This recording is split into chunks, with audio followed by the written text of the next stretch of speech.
Dynamite. You watched it. I watched it, kinda. So we're going to talk about it. November 29th, 2023. Three pretty big stories before the show. One being Bryan Danielson and the disciplinary committee. We've already talked about that. Second, MJF's injury, which he announced on Twitter, and then continued to say that he is going to wrestle. We'll talk about that during the show. The one thing we will talk about when it comes to news and notes right now is QT Marshall resigning from whatever position he had in AEW, and I'm guessing he's leaving the company, period.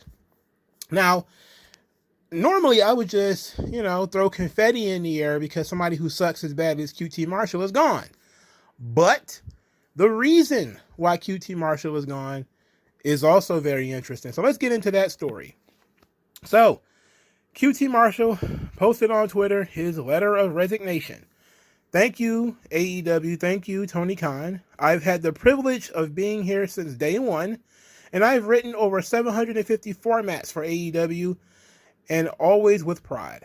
As much as I have enjoyed being a VP, manager of talent relations, and wearing a myriad of hats, the company has changed a lot since 2019, and it's headed in a different direction, and I feel that it's best that I do the same, as we only get one chance to go all in.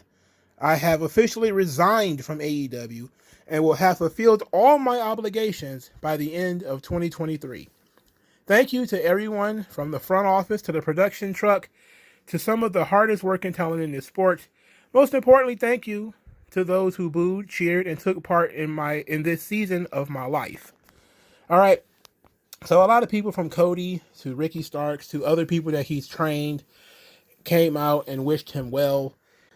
Interesting development. Outpouring of love and affection for one QT Marshall, the guy who was running the Nightmare Factory, which is supposedly the training facility that is affiliated with AEW. Remember, we used to say, oh, they need a performance center. Everybody would say, well, they got the Nightmare Factory, and it's QT Marshall, and it's Cody, and all. And I was like,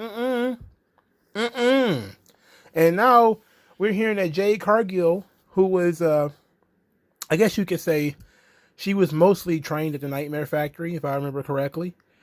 And WWE is kind of like, yeah, we got to start from scratch. And now QT Marshall was like, you know what? That's it. I have had enough. This guy, okay.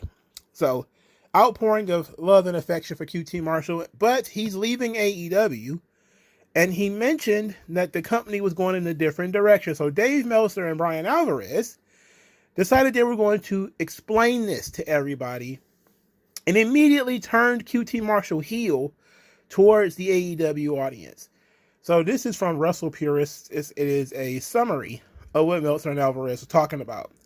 As already reported by Meltzer and Nick Hausman, we also confirmed with people in AEW that Marshall had desires to wrestle more in AEW and be seen as more of an in-ring performer rather than a backstage coach. But that was simply not going to happen. Now let's pause right here because QT Marshall was having a bit of a career resurgence in AAA, as he basically was him and Sam Adonis, who is the brother of Corey Graves. They have been wrestling in Mexico. And QT Marshall was recently a champion in Mexico. I think it's a Latin American champion or something like that, and was enjoying a bit of a run. So I could see that maybe he wanted to sort of do the same thing in AEW. And the company was kind of like, nah, we don't need that.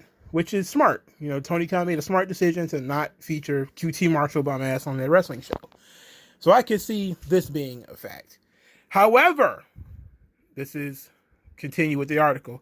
There is more to it. According to people in AEW, there are mixed opinions and perspectives on how wrestling should be presented among some producers and key figures in AEW. QT Marshall himself was seen as one of the key voices championing a more entertainment-based approach to wrestling TV. We're told that Marshall leans on the characters and entertainment approach and feels he could contribute on screen in that regard. It has been said by sources that Marshall was not a fan of some of the shifts in AEW creative and felt the company wasn't telling great stories the way that they used to. In his view, putting on a bunch of high-end, high work rate matches with no story or build is being like New Japan. There are no imminent plans for AEW to become, quote, like New Japan. This is just how we're told Marshall felt. Now, this is where things got negative. Because the AEW fans love them some New Japan, so many of them. And they think, what do you mean? Having great matches is exactly what New Japan is all about. That's what wrestling should be about. And then, they tout how Japan tells stories and it's all 100% in the ring and all this kind of stuff.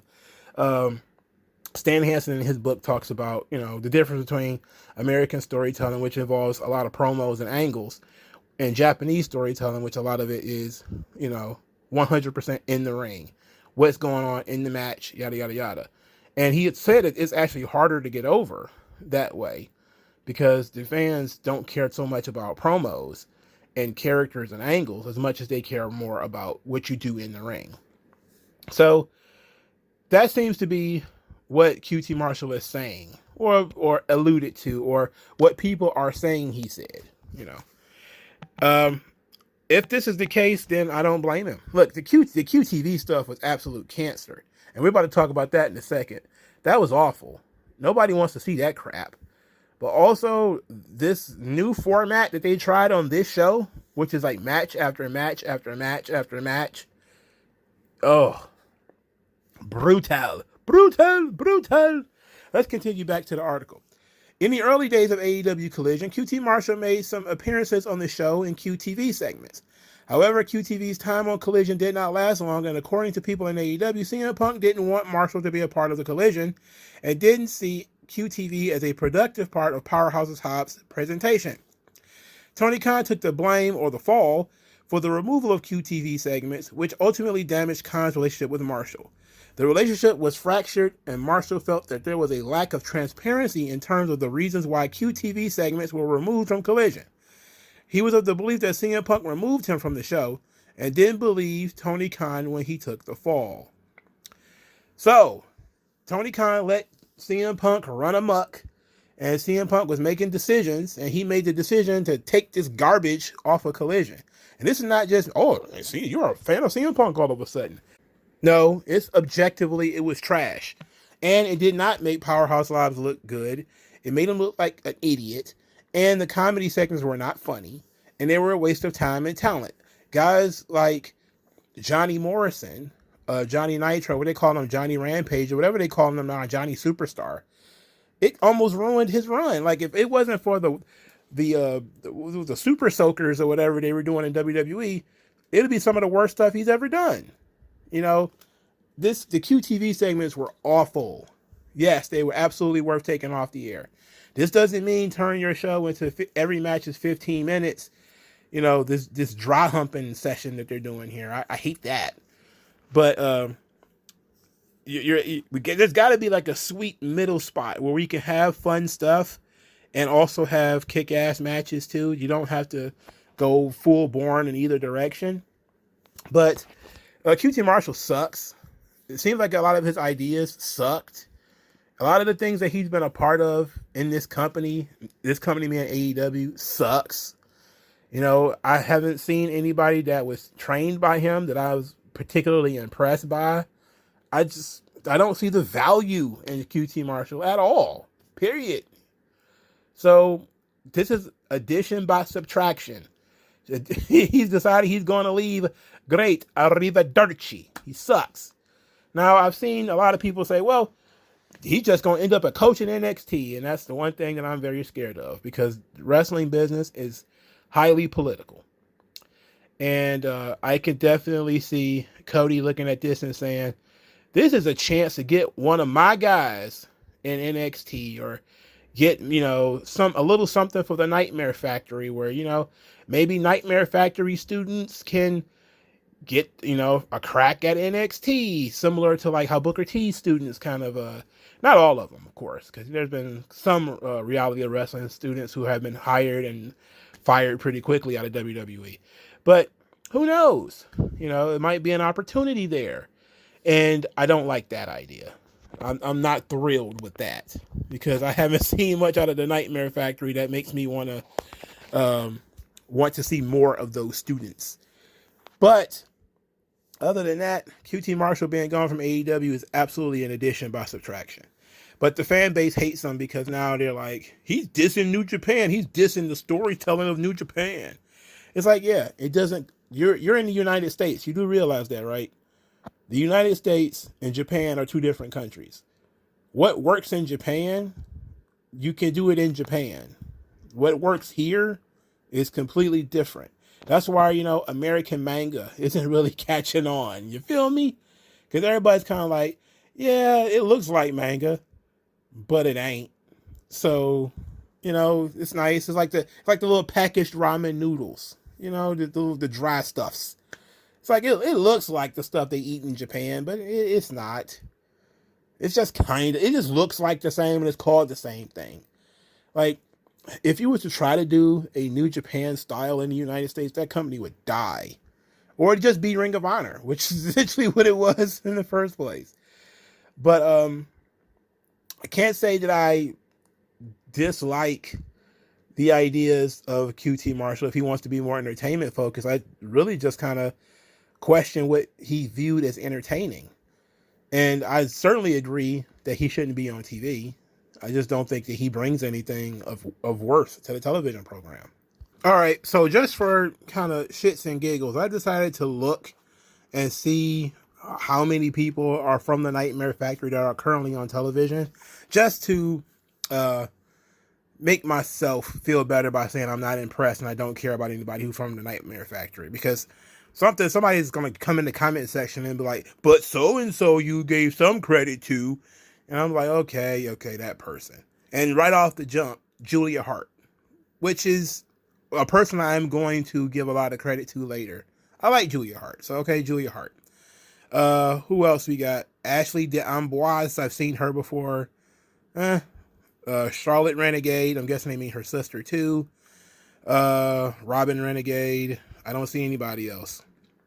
Is that it? Is that the list of people that I know? Yeah, I think this is the list of people that were listed on the roster page, or on the fandom page. There might have been some other folks. Let's take another look. Let's see. They have a roster. Cole Carter. Okay. That's the guy who got fired from NXT, isn't it? Yeah, I'm pretty sure he's the guy who got fired from NXT. Let's see. I don't see anybody else. I don't see anybody else that I recognize. Any names that I recognize. So, Nick Camarado. Okay, Nick Camarado. I gave him some credit before. So, I'm not really seeing much of anything in this whole ordeal. So, the Nightmare Factory is they may get some better quality students if they were connected with NXT, but QT Marshall, come on. I guess if Julia Hart is going to be your star student, yeah, okay. I like Julia Hart. I'm just going to give him a pass. All right, let's talk about MJF's injury. So MJF made a surprise on everybody before he deleted. He tweeted out that he was injured and then deleted it. Let's see about this. He says, quote, I just got an MRI. I tore my labrum in my left shoulder. I'll be defending my title at World's End. I believe in AEW. Yes, the old I believe in AEW, the stand up for AEW concept. I'm not going to be a bully about it, but I'm not surprised that he got injured. He's been going hard. He's been wrestling more matches than he ever has before. He's also been taking more chances. And the company has been on his shoulders more now than it has been before. So he's been pushing himself a lot more. And I think this comes with the big pay increase. And, I don't think this whole bidding war of 2024 is actually going to happen. I'm pretty sure he's already re-signed. And now he's emotionally invested into AEW and he's acting like it. And a lot of people have criticized AEW for saying that, they're going to let him wrestle with a torn labrum. They're going to give him some time. He still got several weeks to heal. And hopefully he's not going to make things worse. But here is what Dr. Dave Meltzer said on his show about it. The swelling is down on his hip, but the pain is not down. He's hurting on the hip. Obviously, the shoulder is, I guess, the more serious of the two injuries. So he's got two injuries. He's not going to have surgery, but he will have rehab and stem cell treatment. It's a pretty big tear. He had this exact tear before the Jungle Boy pay-per-view match. The one where they really killed it. That's very specific. The one where they really killed it. When you give every match 5 stars or 4.5 or whatever, how are we supposed to know which one are you talking about? He had the same tear, but this tear is one worse than that one. So it's a pretty big tear. Dr. Dave Meltzer, ladies and gentlemen, who tells you exactly what's going on. It's a pretty big tear. It's bigger than this one. Not as big as that one. Kind of in this one, right before this big match. But, you know. Anyway, wrestlers work injured all the time. It's not that big of a deal. But when you consider the amount of pressure on MJF right now, and that's why I mentioned it earlier that he's kind of going hard to really, you know, feel like he's earning that paycheck now. And you don't want to put, you want to put the weight on the guy because now you're paying him and he's probably going to be sticking around. But you don't want to destroy him, you know. So you have to consider the long-term effects of this whole thing. And I'm pretty sure some of this came from that elbow drop from the top rope, which he landed directly on his hip. And then he did the RKO over the ropes and landed on his hip again. So I'm pretty sure that hip injury is where it came from, which is why he had a cane or whatever when he came out on Dynamite, which is incredible for you to walk out with a cane at 28 or whatever he is. But the torn labrum is a pretty big deal. It's really going to affect his ability to lift, you know, and when he can wrestle a match without picking people up, you know, but he's wrestling Samoa Joe, and he's probably not going to pick Samoa Joe up anyway, but he's expecting to take a lot of bumps, and that's really what my concern is when he starts taking bumps. And to that end, on this show, they did set up a tag team match. Why would he be working with a torn labrum if he's got to work with this same injury at the pay-per-view? Just scrap this tag team idea. I know you could probably say, well, we're going to have Joe work most of the match. How about nobody works the match? Because Joe is like in his mid-40s and overweight. He could get hurt too. You know, it's like, let's not do that. Save these guys for the pay-per-view. There should be no problem. We don't exactly need them to wrestle on television, okay? You don't need it. I know that Tony Khan's probably trying to save this television contract with the Warner Brothers Discovery, but fam, think about the long term. MJF, you want MJF around for the long term. You want Samoa Joe around for the long term. Think of another way of doing this without, you know, getting these guys hurt before these big matches. Injuries have completely decimated AEW. Now let's get into this show, because this was like one of those Monday Night Raw episodes where half the roster is in Europe. That's what it felt like here. If you ever watched like some of those old shows where like half the group is in Germany or stuck in France, or those SmackDowns where like half the group is in Saudi Arabia already. That's what it felt like. All right, match one. Let's do the Continental Classic stuff together. How about that? Because I don't care about this. Bryan Danielson came out to do commentary for the Continental Classic matches. People are still very angry at him. I saw somebody call him the American Snitch, and I put my head in my hands because these people are so immature, but it's hilarious. It's immature as hell, but it's funny. I'm not even gonna hold you up. It was funny. All right, Jay Lethal loses to Jon Moxley. Do you care about this? Because I don't. This match was the first match on the show.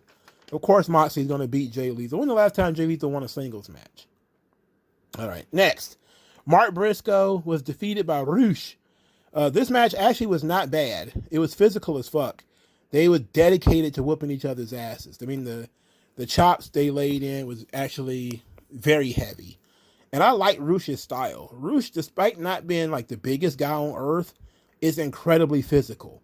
And the way he launches guys into the barricades and all that kind of stuff, too, is very violent. I just love me some Rush. This guy's great. Rush wins. Okay, so he's 1-1 on the tournament, and Mark Briscoe is 0-2.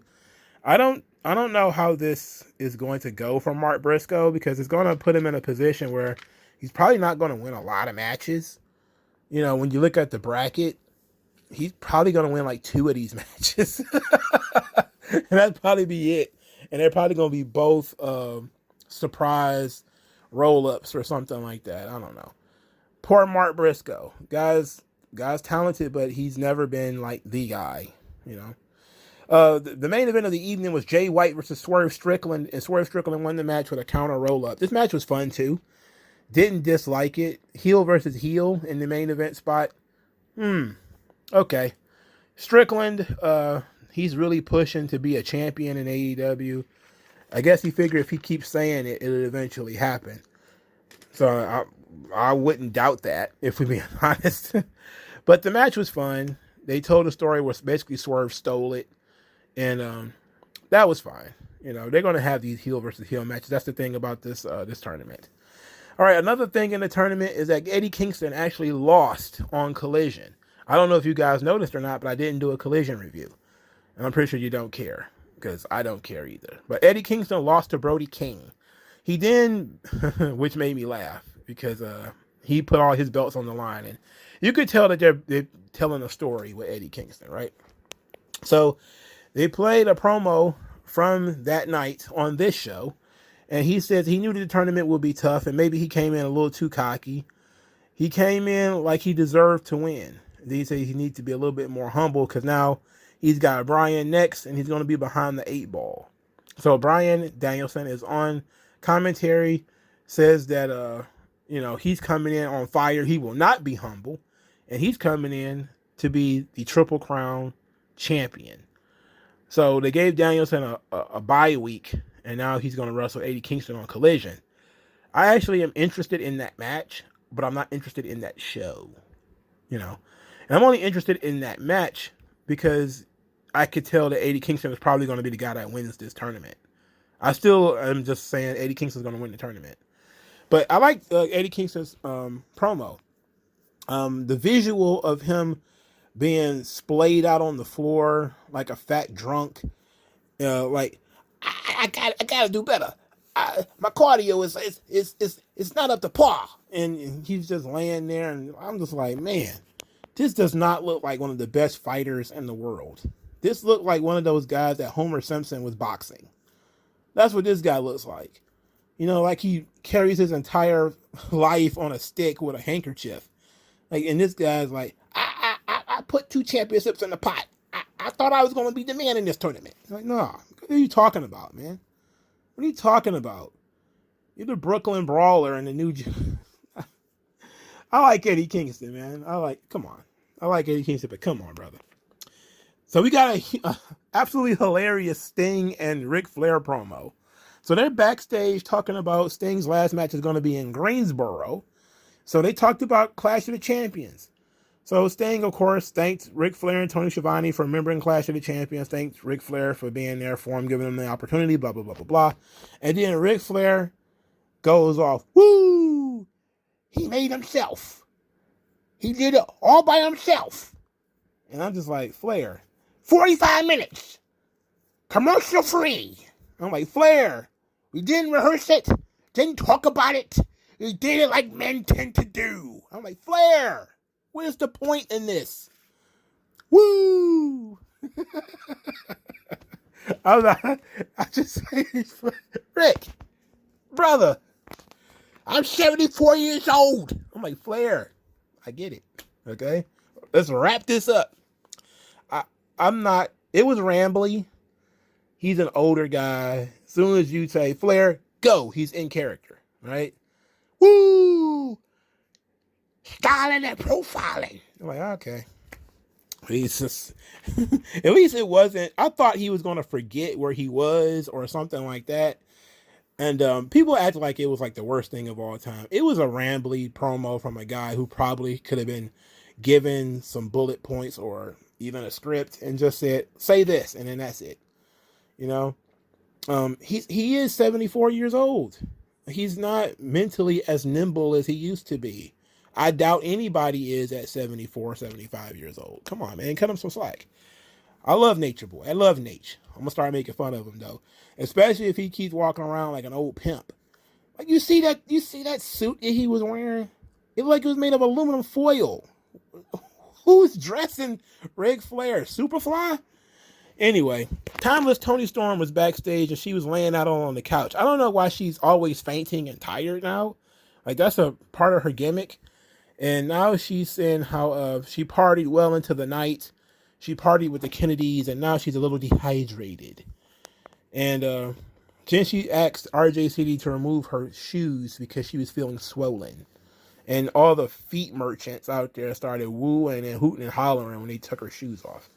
I don't know. These people are weird. Stop being a weirdo, bruh. MJF came out there to cut a promo. He told a story about how much he respects and loves TNA Wrestling and Samoa Joe. Now, I'm going to get through the promo before I start criticizing it.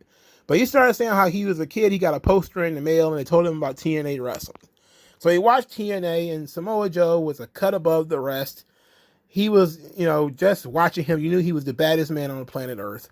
That he never was afforded the opportunity of being world champion in WWE, but you knew that he didn't have to be a male role model to be a tough guy, to be a big star in this business. And Samoa Joe taught him that alternatives matter, and he thanked Samoa Joe for breaking the mold and creating the path that he currently walks on.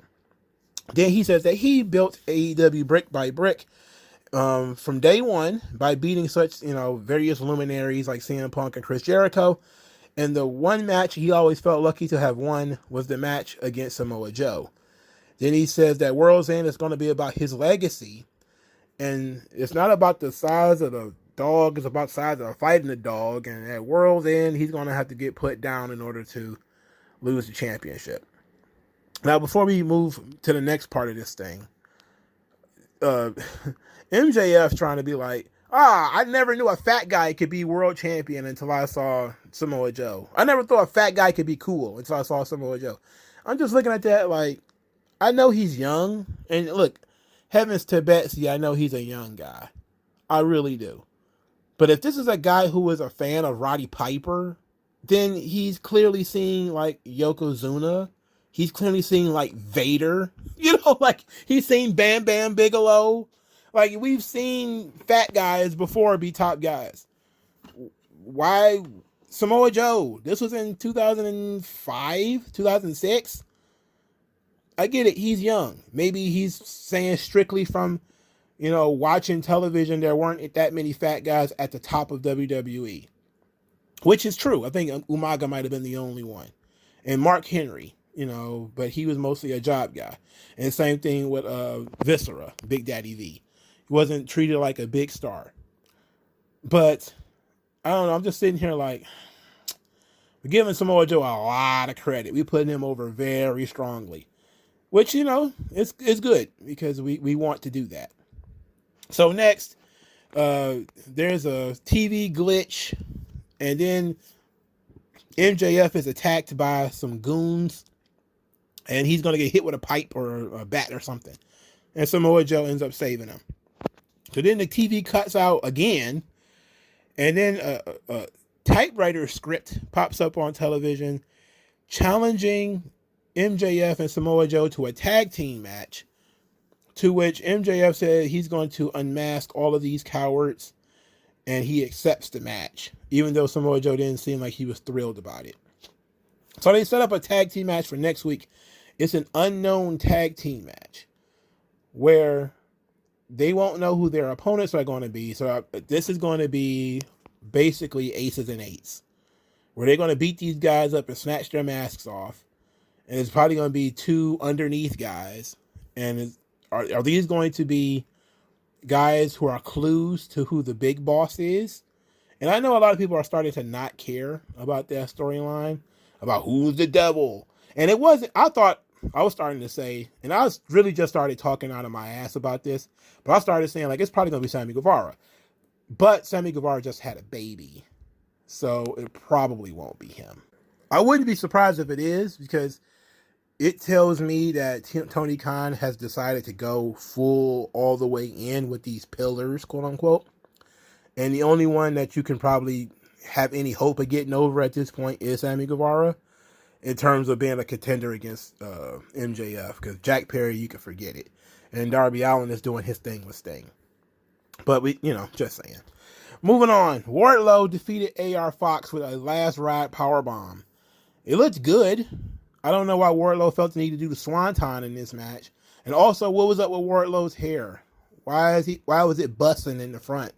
Like, I don't know. Like, this guy's in his mid-30s. Who do he got to punch to get out of this contract? He needs to punch somebody. He needs to go start a fight. Here's the reason why I say why did he do the swanton in this match is because Jeff Hardy is in the next damn match.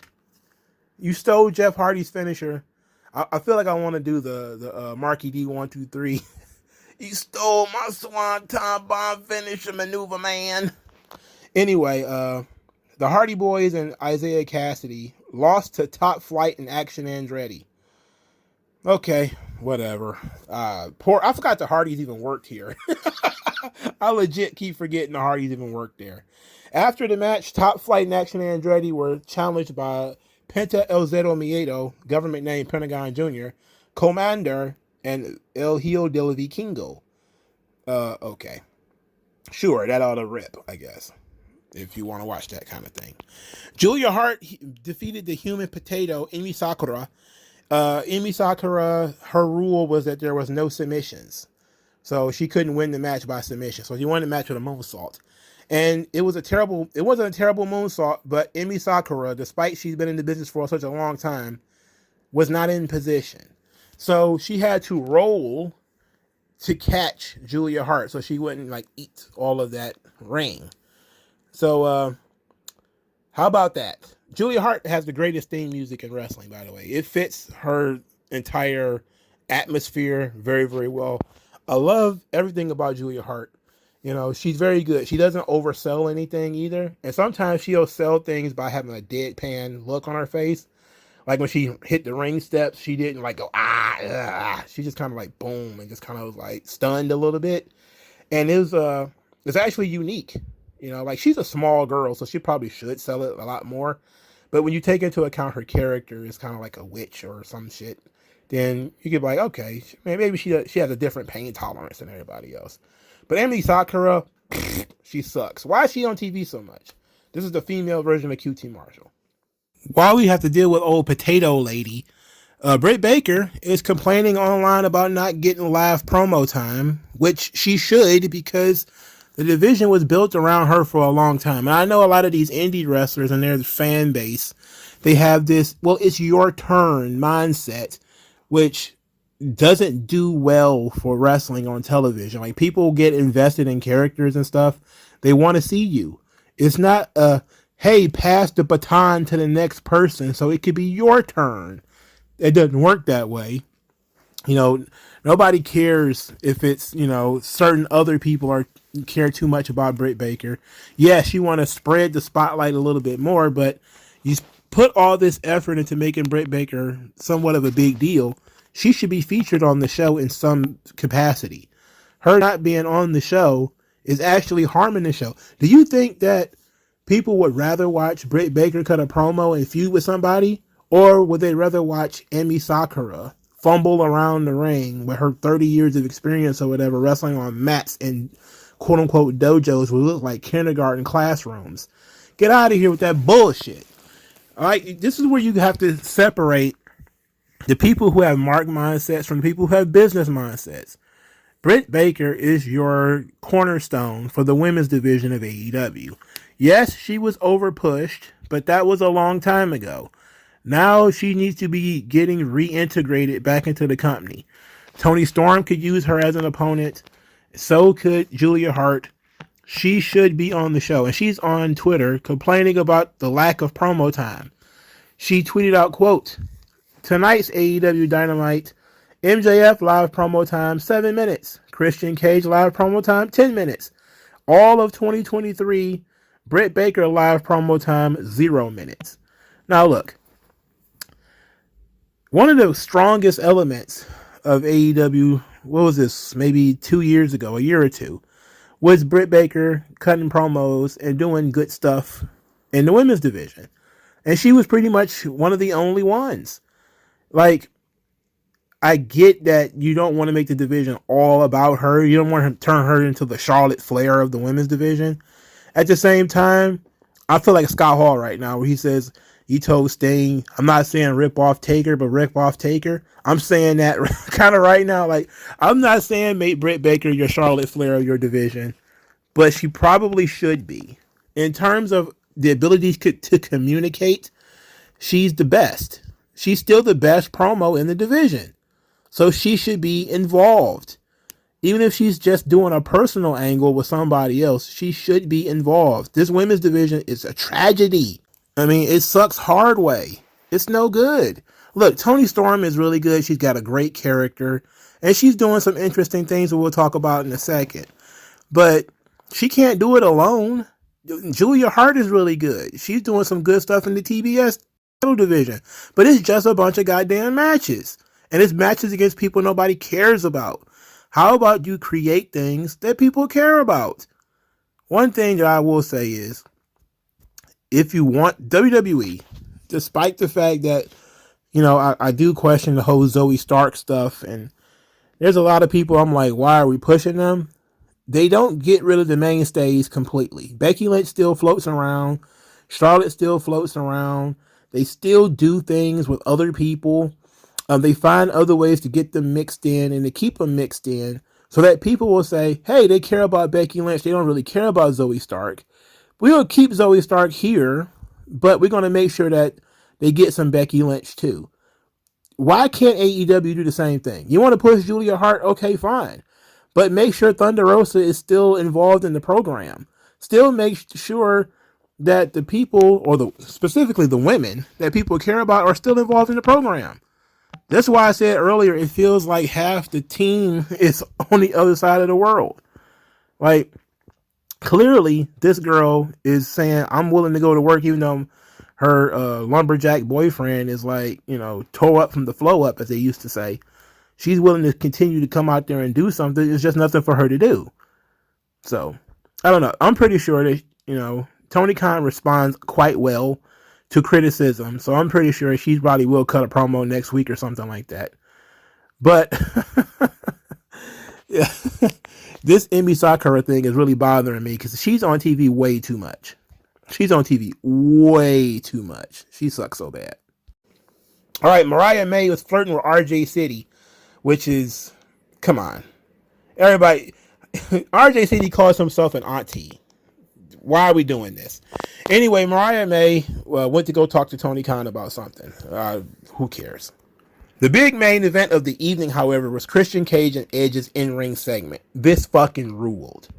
So, Edge came out after Christian suggested that he come out, and then Christian sent security away. He had security. He wanted to answer Edge's challenge from Collision, because Edge, you know, damn near killed Luchasaurus and then challenged him to a match at Dynamite in Montreal. So Christian said, we're not going to make it.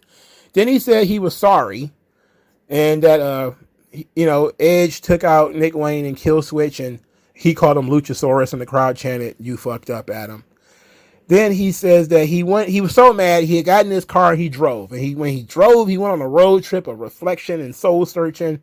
And he thought about all the times they were on the road together and how they ended up making it. They're the greatest tag team of all time, two of the greatest careers in wrestling.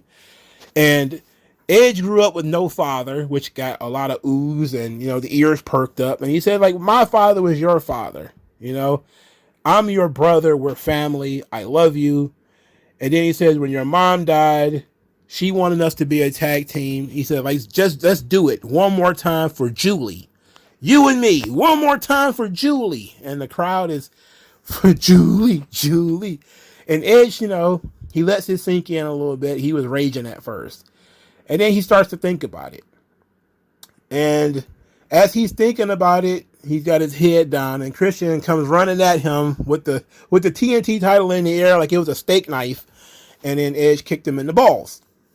So while he was down, he told Christian to shine the title up real nice. He's going to take it from him next week.